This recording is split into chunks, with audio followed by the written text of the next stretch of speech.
Of the record ಮಾತುಕತೆಯನ್ನ ಮತ್ತೆ ಮುಂದುವರಿಸೋಣ. ಈ ಕ್ಷೇತ್ರಕ್ಕೆ ಬಂದಾಗ ಸರ್, ನೀವು ನೀವೇ ಹೇಳ್ತಾ ಇದ್ರಿ, ಕೊನೆ ಹಂತದಲ್ಲಿ ನಾವು ಕೂಡ ನೋಡಿದೀವಿ ಪುಲಕೇಶಿ ನಗರ ಅಂತಂದು ಹೇಳಿದ್ರೆ ಟಿಕೆಟ್ ಹಂಚಿಕೆಯ ಸಂದರ್ಭದಲ್ಲಿ ಅದು ದೊಡ್ಡ ಮಟ್ಟದ ಚರ್ಚೆ, ಎಲ್ಲಾ ಮಾಧ್ಯಮಗಳಲ್ಲಿ ಚರ್ಚೆ, ನಾವು ಕೂಡ ನಿಮ್ಗೆ ಬೈಟು ತಗೊಂಡಿದೀವಿ, ಎಲ್ಲ ತಗೊಂಡಿದೀವಿ. ಆ ಒಂದು ಸಂದರ್ಭದಲ್ಲಿ ನಿಮಗೆ ಯಾವ ರೀತಿ ಅನಿಸ್ತು? ಅಂದ್ರೆ ನೀವ್ ಹೇಳಿದ್ರೆ ಕೊನೆ ಹಂತದಲ್ಲಿ ಕೊನೆ ಹಂತದ ಪ್ರಯತ್ನ ನಾನು ಕೊನೆವರೆಗೂ ದೇವನಹಳ್ಳಿನೇ ಬೇಕು ಅಂತ ಕೇಳಿದ್ದು. ನಾನು ಪುಲಕೇಶಿ ನಗರ ಅರ್ಜಿನೂ ಹಾಕಿರ್ಲಿಲ್ಲ, ಕೇಳೋನು ಇರಲಿಲ್ಲ. ಆವಾಗ ನಮ್ಮ ಹೈಕಮಾಂಡ್ ಸುರ್ಜೇವಾಲ ಅವರು, ಸೆಕ್ರೆಟರಿ ಅವರು, ನಮ್ಮ ಅಧ್ಯಕ್ಷರು ಪರಮೇಶ್ವರು, ಖರ್ಗೆ ಸಾಹೇಬರು, ಸಿದ್ದರಾಮಣ್ಣ, ಜಮೀರಣ್ಣ ಇವರೆಲ್ಲ ಸೇರಿ ನನಗೆ ಈಗ ಅಲ್ಲಿ ತಪ್ಪಲ್ವಾ, ಒಬ್ಬ ಕಾರ್ಯಕರ್ತನಿಗೆ ಅನ್ಯಾಯ ಆಗಬಾರ್ದು ಅಂತೇಳಿ ನಮ್ಮ ಮುಖಂಡರುಗಳೆಲ್ಲ ನನಗೆ ಇಲ್ಲೊಂದು ಅವಕಾಶ ಮಾಡಿಕೊಟ್ರು. ಕ್ಷೇತ್ರದ ಕಾರ್ಯಕರ್ತರು ಯಾವ ರೀತಿ ನಿಮ್ಮನ್ನು ಸ್ವೀಕಾರ ಮಾಡಿದ್ರು? ನನಗೆ ನಾನು ಹೇಳಿದ್ನಲ್ಲ, ಹಳೆ ಕ್ಷೇತ್ರ ಇದು, ನಮ್ಗೆಲ್ಲರಿಗೂ ಪರಿಚಯ ಇದ್ದಿದ್ದೆ, ಎಲ್ಲರೂ ಗೊತ್ತಿದ್ದಿದ್ದೆ.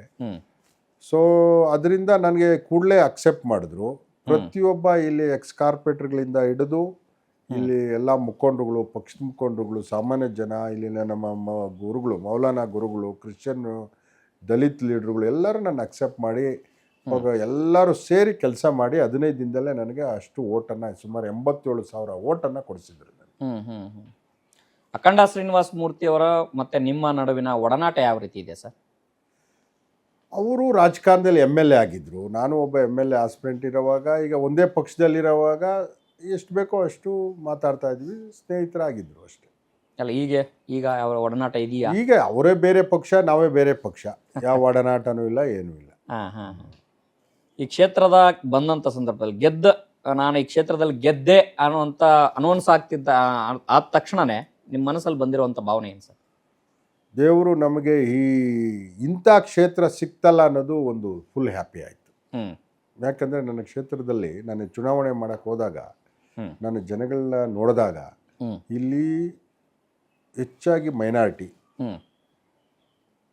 ದಲಿತರು, ಕೂಲಿ ಕಾರ್ಮಿಕರು, ಕೆಲಸ ಮಾಡೋರು, ಇಡೀ ಬೆಂಗಳೂರಲ್ಲಿ ಕೆಲಸ ಮಾಡೋ ಜನ ಇಲ್ಲಿ ನೆಲೆಸಿದ್ದಾರೆ. ಕೆಲಸ ಮಾಡೋ ಪ್ರತಿಯೊಬ್ಬರು ದುಡಿಮೆ, 80% ಕೆಲಸ ಮಾಡೋರು, ಶ್ರಮ ವಹಿಸಿ ಅಂತ ಒಂದು ಸರ್ವಿಸ್ ಮಾಡೋ ಯೋಗ ನಮಗೆ ಈ ಕ್ಷೇತ್ರದಲ್ಲಿ ಸಿಗ್ತಾ ಅಂತ ಒಂದಾದರೆ, ನಾನು ಮೊದಲನೇ ಬಾರಿಗೆ ನಾನು 18 ಓಟ್ ಹಾಕಿದ್ದು ಮೊದಲನೇ ಕ್ಷೇತ್ರ ಇದೇನೆ.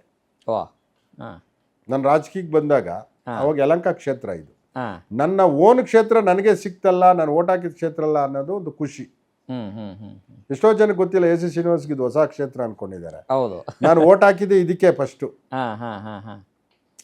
ಈಗ ಪುಲಕೇಶಿ ನಗರ ಆಗಿರ್ಬೋದು, DG ಹಳ್ಳಿ, KG ಹಳ್ಳಿ ಎಲ್ಲ ನಮ್ದು ಯಲಹಂಕ ಕ್ಷೇತ್ರ. ನಾನು ಜಾಫರ್ ಶರೀಫ್ ಸಾಹೇಬ್ರ ಜೊತೆ, ನಮ್ಮ ಇದೆಲ್ಲ ಪ್ರಸನ್ನ ಕುಮಾರ್ ಜೊತೆ, ಬಸವಲಿಂಗಪ್ಪರ ಜೊತೆ ಚುನಾವಣೆ ಮಾಡಿದ್ದೀನಿ ಇಲ್ಲಿ. ನಿಮ್ದು ರಾಜಕೀಯ ಕುಟುಂಬದ ಹಿನ್ನೆಲೆ ಇದೆಯಾ? ಇಲ್ಲ, ನಾವೇ ರಾಜಕೀಯ ಕುಟುಂಬ. ನಮ್ದೆಲ್ಲ ಅಫ್ಷಿಯಲ್ ಕುಟುಂಬ ನಮ್ದು. ನಮ್ಮ ತಂದೆ ಹೈಸ್ಕೂಲ್ ಹೆಡ್ ಮಾಸ್ಟರ್ ಆಗಿದ್ರು. ತಾಯಿ ಸರ್? ಅವರು ಮನೆ ಹೌಸ್ ವೈಫ್. ಈ ಕ್ಷೇತ್ರಕ್ಕೆ ಆಯ್ಕೆ ಆದ ನಂತರದಲ್ಲಿ ಒಂದಷ್ಟು ಗುರಿಗಳನ್ನು ಇಟ್ಕೊಂಡಿರ್ತೀರಿ, ಈ ಕ್ಷೇತ್ರವನ್ನ ಈ ರೀತಿ ಅಭಿವೃದ್ಧಿ ನಾನು ಮಾಡಬೇಕು ಅಂತಂದೇಳಿ. ಆ ರೀತಿಯ ಅಭಿವೃದ್ಧಿ ಕೆಲಸಗಳಾಗ್ತಾ ಇದೆಯಾ ಈಗ? ನೋಡಿ, ಈ ಕ್ಷೇತ್ರದಲ್ಲಿ ನನಗೆ ನಾನು ಯಾಕಂದರೆ ಬೆಂಗಳೂರು ಜಿಲ್ಲಾ ಪಂಚಾಯತಿ ಅಧ್ಯಕ್ಷನಾಗಿದ್ದಾಗ 28 ಕ್ಷೇತ್ರಗಳಿಗೂ ನಾನು ಹೋಗಿದ್ದೀನಿ. ನಮ್ಮ ಮುಖಂಡರ ಜೊತೆ ಕ್ಯಾನ್ವಾಸ್ಗೆ ಹೋಗಿದ್ದೀನಿ, ಸಂಘಟನೆ ಮಾಡಿದ್ದೀನಿ, ಎಲ್ಲದೂ ನೋಡಿದ್ದೀನಿ. ನನಗೆ ಈ ಕ್ಷೇತ್ರಕ್ಕೆ ಬಂದಾಗ ಯಾಕೆ ಇಷ್ಟೊಂದು ಹಿಂದುಳಿದಿದೆಯಲ್ಲ ಅಭಿವೃದ್ಧಿಯಲ್ಲಿ ಅಂತ ನನಗೆ ನೋವಿತ್ತು. ಆದರೆ ನಾನು ಗೆದ್ದ ಮೇಲೆ ಏನೋ ನನ್ನ ಅದೃಷ್ಟ, ನಮ್ಮ DCM ಬೆಂಗಳೂರು ಇನ್ಚಾರ್ಜ್ ಮಂತ್ರಿಗಳು ನನ್ನ ಕೇಳದಷ್ಟು ಹಣವನ್ನು ಕೊಟ್ಟಿದ್ದಾರೆ. ಮೇಜರ್ ಆಗಿ 100 ಕೋಟಿ ಅನುದಾನ ವೈಟ್ ಟಾಪಿಂಗ್ ಕೊಟ್ಟಿದ್ದಾರೆ. ಸುಮಾರು 100 ಕೋಟಿ ರಸ್ತೆ ಅಭಿವೃದ್ಧಿಗಳಿಗೆ ಕೊಟ್ಟಿದ್ದಾರೆ.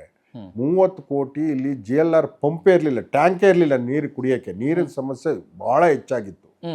30 ಕೋಟಿಯನ್ನು ಕೊಟ್ಟು ನೀರಿನ ಟ್ಯಾಂಕ್ JLR ಪಂಪ್ ಸ್ಯಾಂಕ್ಷನ್ ಆಗಿ ವರ್ಕ್ ಆರ್ಡರ್ ಇಶ್ಯೂ ಆಗಿದೆ, ಇನ್ನೊಂದು ವಾರದಲ್ಲಿ ಉದ್ಘಾಟನೆ ಆಗ್ತದೆ.